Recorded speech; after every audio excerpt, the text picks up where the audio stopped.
Hello everyone, in this video I'm going to walk you through how to turn on do not disturb mode. Now the first thing you do is from your settings, tap notifications, and there's the option for do not disturb. Tap on it, and you can see it up here, you turn it on. Now what this does is that it helps to mute your calls, your alerts, notifications, make it easier for you to concentrate on something what you're doing, so no alert notifications will pop up.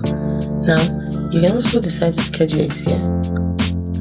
You can schedule here by editing this, the topic, the time you want it to be, and the days and the time.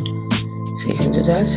You can also have receptions if you want some particular stuff to go through. For example, let's say I want to allow call when I receive from the same phone number more than 1 to 15 minutes. I want the call to go through even though I'm doing this stuff. No, turn it off.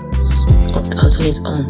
Now, if you also want some particular calls coming, maybe contacts on your favorite contact you want, or then you tap it on.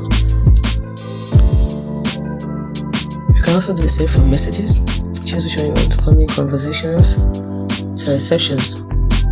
Then you can also choose you want alarms to sound. Is it alarms you want to be able to go through even though you are do not disturb mode, and sound and vibration are supposed to be muted.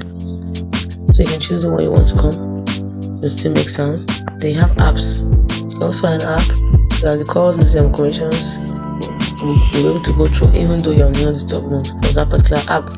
You can also tap on hide notifications. Here you can tap to hide all notifications, only hide full screen notifications, hide app icon badges, hide from multiple panel, and the rest of them. But notice that critical notifications about phone activity and status will never be hidden even though it's on do not disturb mode. So it's as simple as that.